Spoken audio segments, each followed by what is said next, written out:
massive amount with me today. I've just stuck the red kind of hiking day pack in the car with a few bits just to keep me going. Sorry for the jiggle on the camera, as you can tell I'm driving along at the moment and the road surface is not great.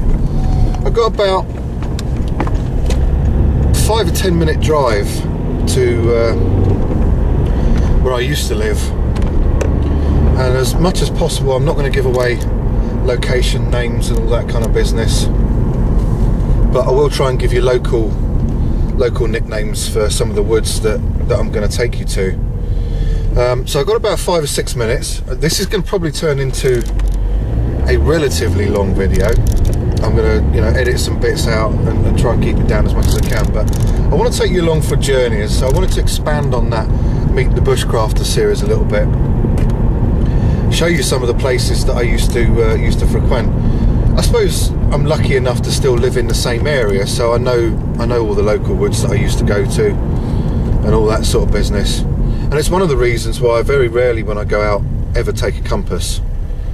And very rarely do I ever take maps with me of the local area. I've lived here for 36 years of my life. Friends have lived in slightly different areas, 1 or 2 miles away, and whenever we've hooked up and gone out into the local woods, we've got to know them pretty well. So I probably mentioned before, there's an area of probably about, 20 square miles that I know pretty well. So in terms of what I'm taking out with me today, well, it's fairly simple, but I'm still not taking anything for granted as such. As well as a couple of luxuries like the cigar that I brought along. If I get half an hour to sit down and enjoy that, I will. I've made up a flask of coffee to keep me going to begin with, but I am hoping to get a chance to sit down and just watch the world go by. And if I get a chance to do that, then I will probably have another coffee and a brew up and a spot of lunch. Now, lunch isn't anything particularly exciting. It's literally just a flavoured packet couscous, but it's nice and easy. It doesn't take up much fuel. It doesn't take up much effort, and that's what sometimes this is all about. It's just the simplicity of being able to do these little things as and when you want to. So I've probably got just a couple of minutes. What else have I got in the pack? I've got my emergency shelter kit. I'm not going to leave anywhere without my emergency shelter kit. I've chucked the little personal survival kit in the bag as well. Not expecting to need it. If anything did happen, some of the areas that I'm going to are a little bit more remote than others, and it's going to require me to kind of hike in a bit. They're easier to reach as a kid when you're on a bike and you can travel down little lanes and through fields and lift your bike over fences and all that kind of business like I used to do. But when I'm in the car, I might have to walk a little bit further. So I've still got the emergency kit with me. I've got a jacket in the car, got my camera, brew kit, bit of food, Crusader cup, a few bits just to go wandering around. So let's go set off on the journey. I'm going to take you to the first place and start off that story right at the very beginning.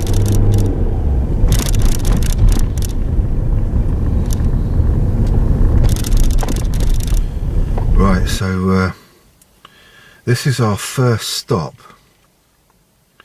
and this is where the journey begins.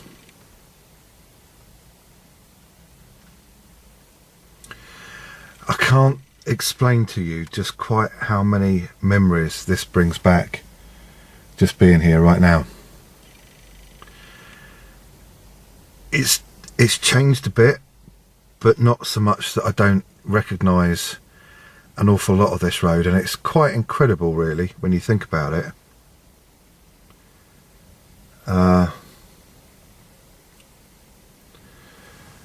Just how familiar things can be to somebody. This just here used to be the entrance to my old driveway. I'm parked up right next to my old house. This telegraph pole, I used to climb up and down that by putting my back up against it and sort of chimneying up against this fence and this pole. Now this fence looks pretty weak now, but in fact it looks like a different one to the one that I used to have there when I was a kid. And really my escape into the outdoors, in inverted commas, starts with this little section just here.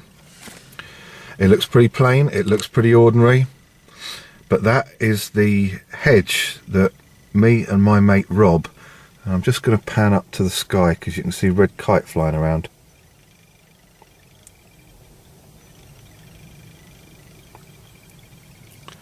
There you go. So me and my mate Rob used to sneak out just here. There used to be a big willow tree where that Leylandi looking thing is right now, and the stump's still there. It used to be a big weeping willow, and the branches would come down right way down here to the ground, and we used to creep through just there, literally that point there.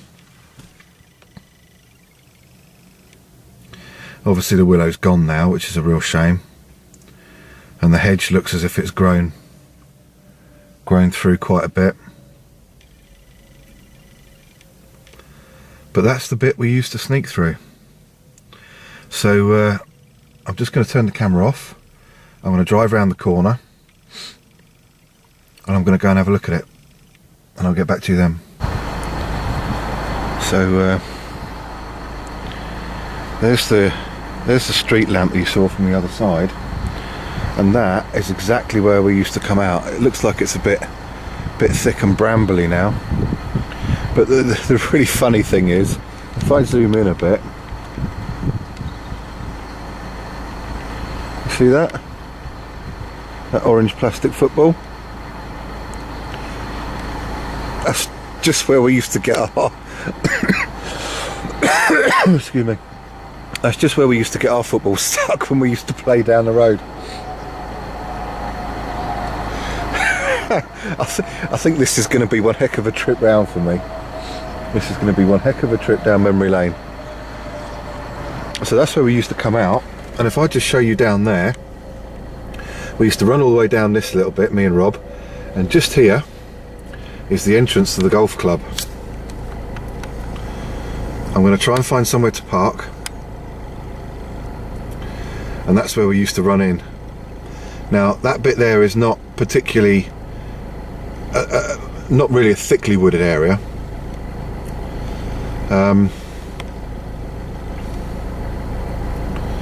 but there was enough to play in when we were 3, 4, 5 years old. Probably about 4 or 5 years old, I reckon. Look, there you go, you see the golfer going through. So I'm going to park up somewhere. I'm going to try and park up somewhere, and I'm going to have a little wander through there. I'm going to get the backpack on and see if I can't find my way onto the golf course, because there is a public right away down there, public footpath. So I'll come back to you in a minute. So that patch of wood's just there. They have thinned out the undergrowth like you wouldn't believe. I'm absolutely staggered with what I'm looking at, I must admit. That used to be so thick and dense through there. We used to go in fact they've cleared it out to the extent that you can probably see just along here. This is where the old wood line used to be, and they put this path right the way through. All this bit round the back here used to be thick and dense. We could sit in there. We were even able to light fires in there without getting seen or caught, and that's really the first small little patch of woods that we used to practice fire lighting, but couldn't do it now. It's too open for that. That's incredible. Right, I'm going to tag on then and just find another patch for you. Let's go down this way.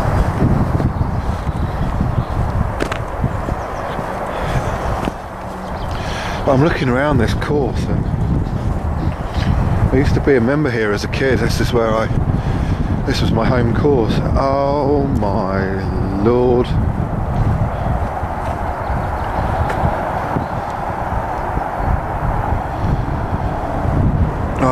actually it's not as bad as I thought, but these trees just here, this is where I'm heading to, if I can get there without being seen. But actually I don't know how much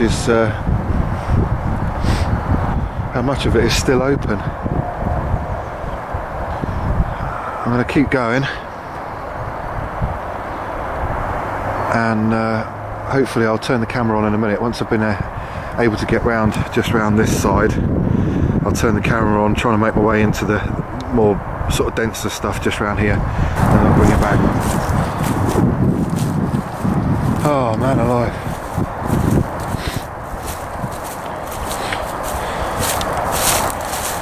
You couldn't hide away up here. Not now as a local kid.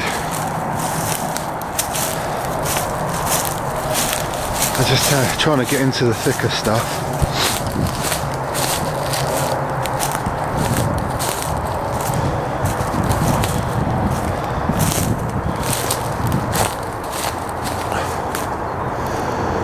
Yeah, you'd really struggle to find anywhere around here that you could just hide away.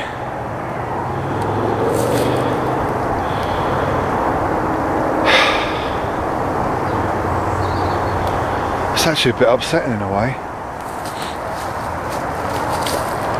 I know this is going to sound really strange, but maybe it's just my interpretation now as an adult of what's been lost in these patches that they've cleared out and cut down. And I know somebody's going to come to me and say, well, it's all part of, you know, managing the woodland and all that kind of stuff, which is fine. I get that.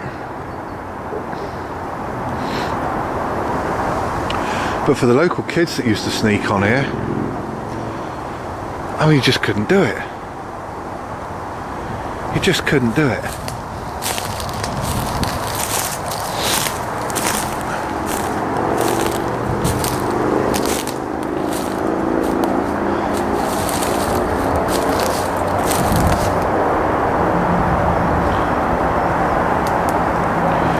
I suppose you could sneak through and under this bit and go a bit further into there, but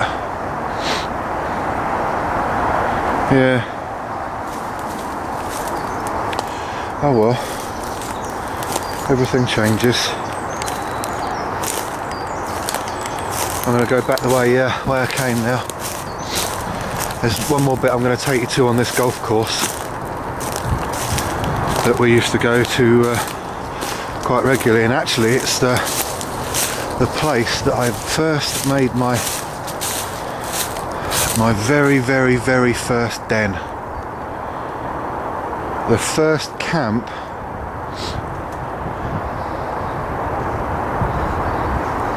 that I ever built, I'm going to go and have a look at now. And from what I've seen, if it's anything like this, I'm going to be devastated. I know it.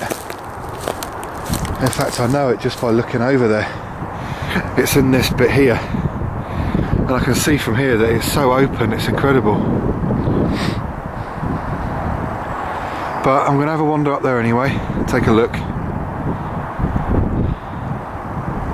And I'll bring you back in a minute.